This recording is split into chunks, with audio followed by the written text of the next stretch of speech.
Okay, so we're up on top of the deck and we're getting ready to picture frame.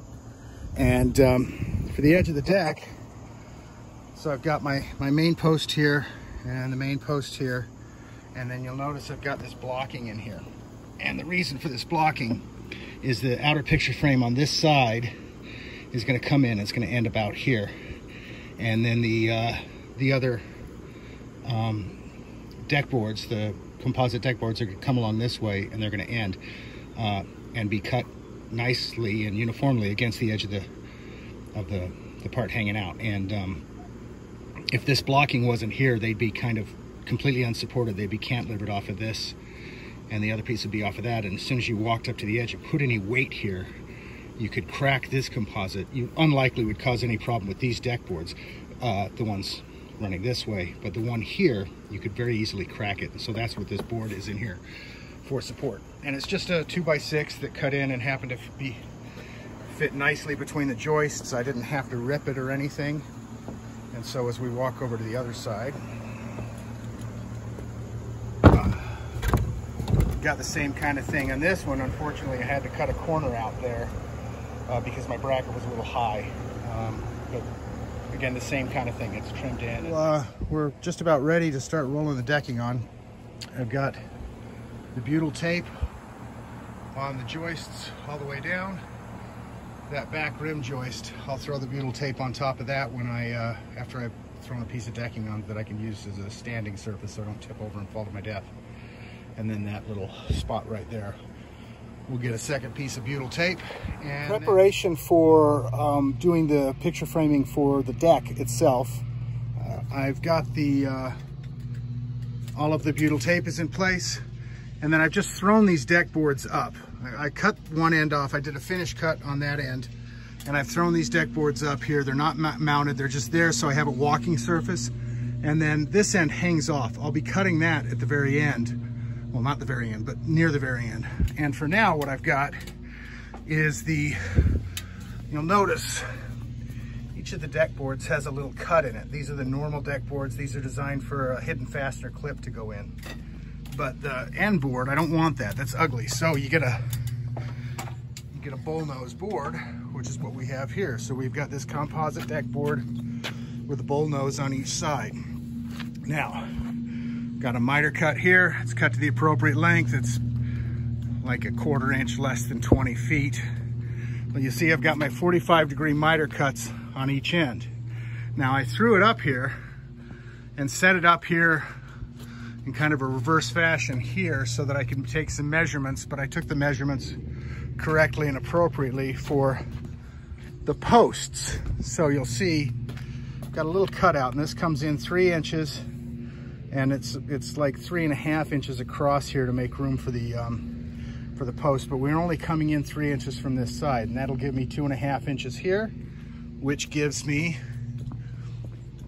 1.5 inch overhang for the thickness, plus another full inch of overhang coming off, and that'll give room for the 3/4 inch fascia that's going to go in place, and that gives 3/4 inch hangover, so the rain will drip off instead of running down. It'll be beautiful.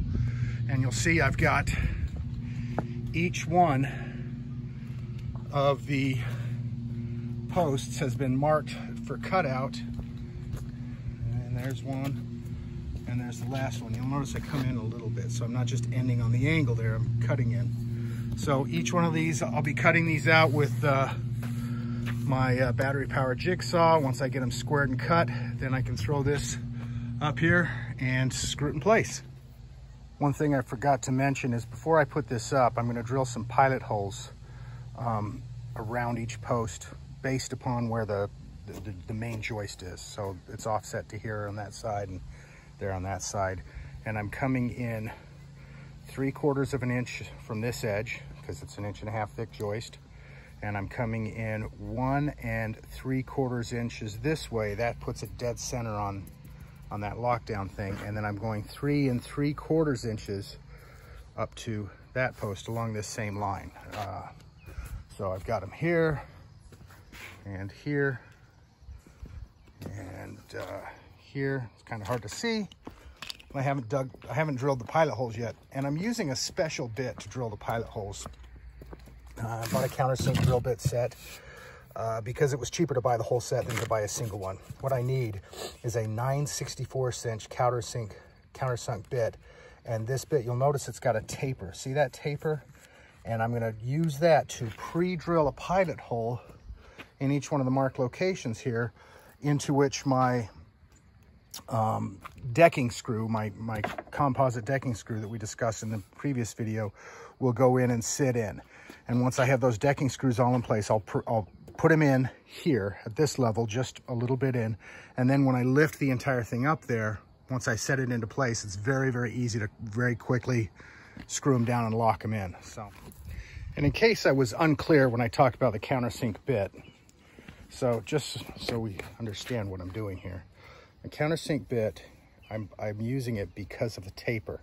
Now, a countersink bit has a special tip here. This is a cutting tip, and that's for a standard deck screw. And what that'll do is it'll cut a nice little kind of bevel into the material. But because I'm using a composite deck screw that's designed to cut into the composite material, I don't want to use that part of the bit. So what I'm going to do, and you can see it here, it's just the little tiny hole. All I'm using is this part of the bit, and I'm going to stop before that cuts into the composite material. So I think I wasn't clear when I was showing you before. So we'll actually watch me drill.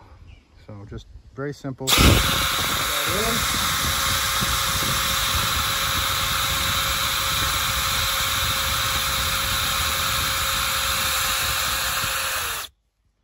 You see, I stop before the countersink cuts into the composite. Do not go any deeper. And pull it straight back out. Let me lock that safety in place. There we go.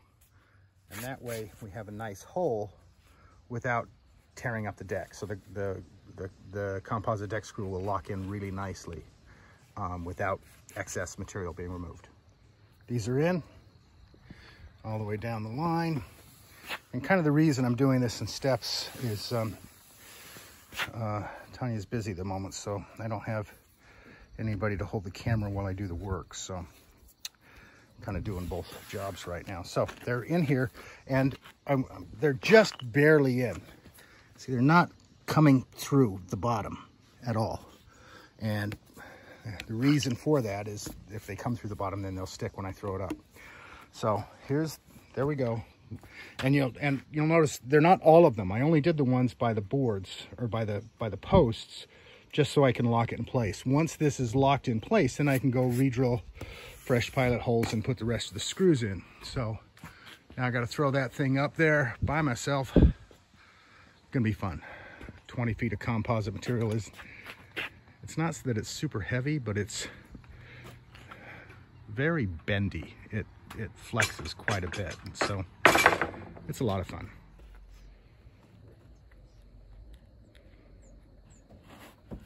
So after I screwed down the initial ones that I had cut and put in the pilot holes for the first time, once it's locked in place and I'm happy with it, I went and I re-drilled all the pilot holes using the countersink bit just as before, and then it's just a matter of screwing them in.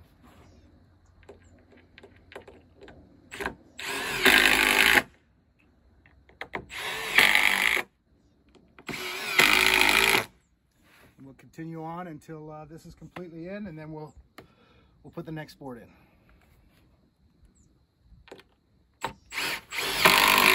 Let me see, I got a picture frame cut with my miter cut there. Screwed in exactly the way we talked about on the others. I've got a bad screw stuck there, and I'm too tired to deal with trying to pull it tonight. Otherwise I'll get too violent and mess everything up. So tomorrow I'll get a pair of channel locks on there and back it out. I happened to hit one of the construction screws underneath, and it just kind of stopped. So that is stuck for now. I'll deal with it tomorrow. The back part I didn't miter cut because it just ends at the house. No one will see it. And oh, look, you can see my nasty unmowed yard over there. So, but anyway, so we've got miter cut with a picture framing screw, miter cut. These deck boards are just thrown in here for now, just so that I have a surface to walk on. Nothing screwed down. I'll deal with it tomorrow. We'll pull them up. So we got a nice edge cut. We'll get those blocked in. And then this is screwed in and locked in all the way down. Looking really nice, actually, for the time being. And ooh, walk off the edge. There's the miter cut on that end. So this piece here, the picture frame that goes here, is the last piece to go on for the decking. All these boards will be put in place first, then they'll be cut, and then that last piece goes in. So that's the next step. Okay, I'm out here on the deck getting ready to finish the picture frame. So let me kind of swing on down. As you can see, the outer piece is in place. That's in place and screwed down. The next piece is pretty much ready to go, but I need to explain what I'm doing here. For this deck, I'm using the Trex hidden fastener system. Now, I'm not saying go use Trex. I'm not saying that at all. What I'm saying is I'm using a hidden fastener system for a composite deck, and the brand that I purchased happens to be Trex. So they're not giving me any money for this, even though I gave them a lot of money for that material. So if you're using composite decking, you're going to have a similar system, whether the brand is Trex or one of the other brands, it doesn't really matter. But what you're going to have is a hidden in the hidden fastener system.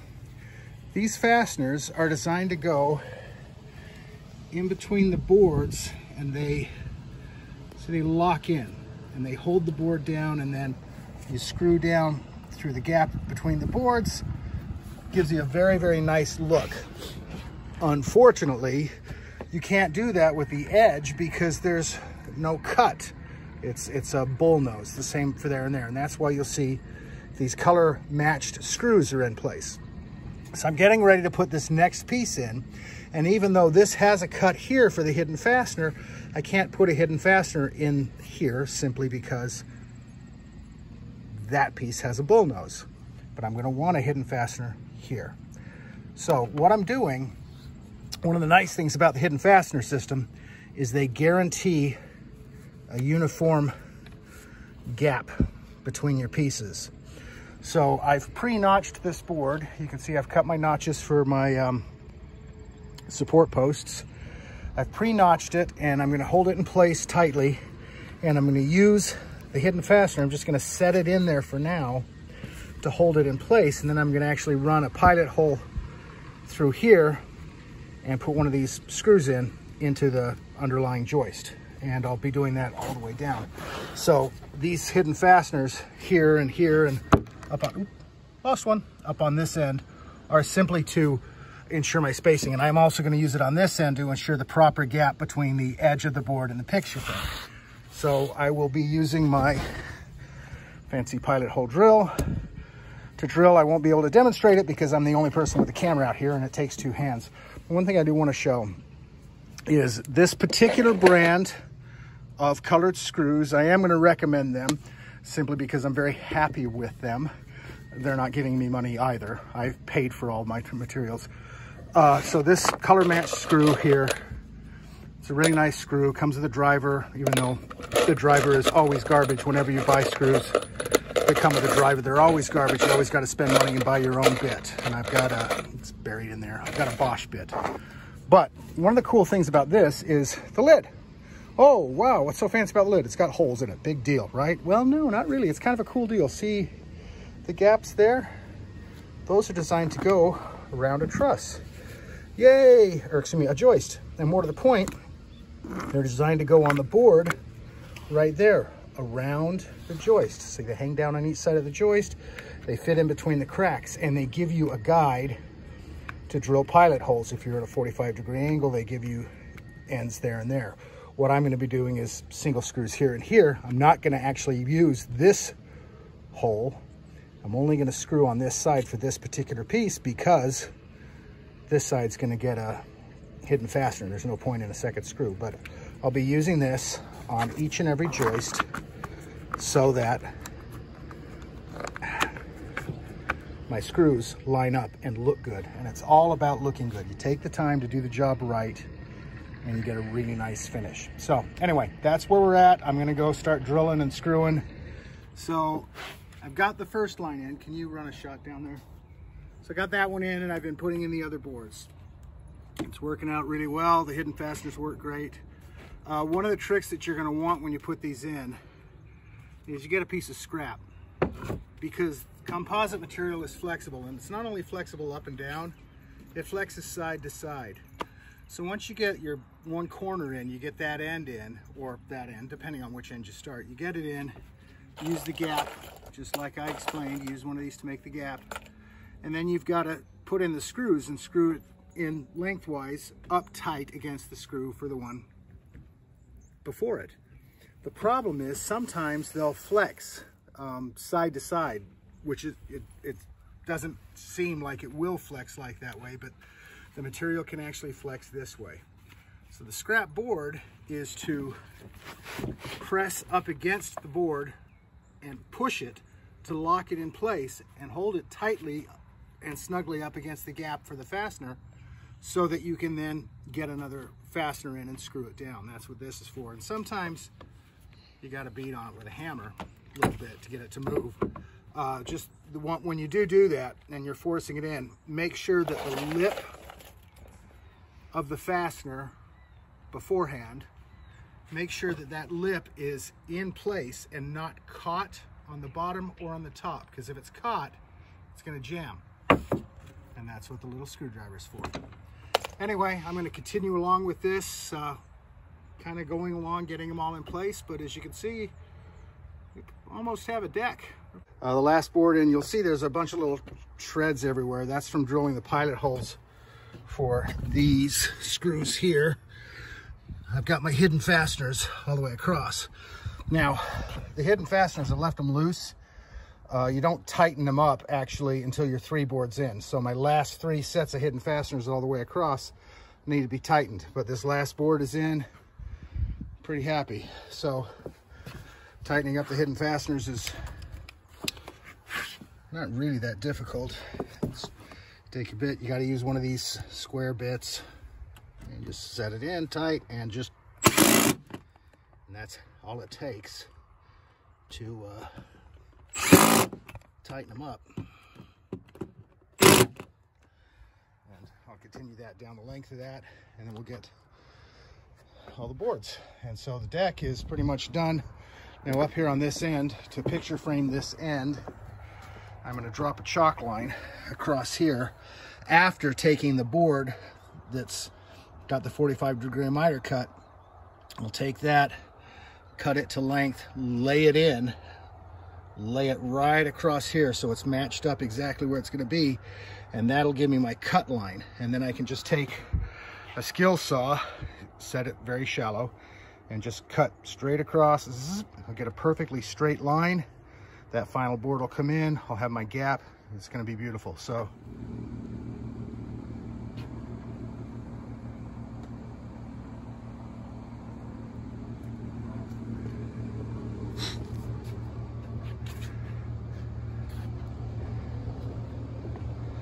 still need to finish the rails on the stairs and the stair posts and get the lighting wired, but pretty freaking happy.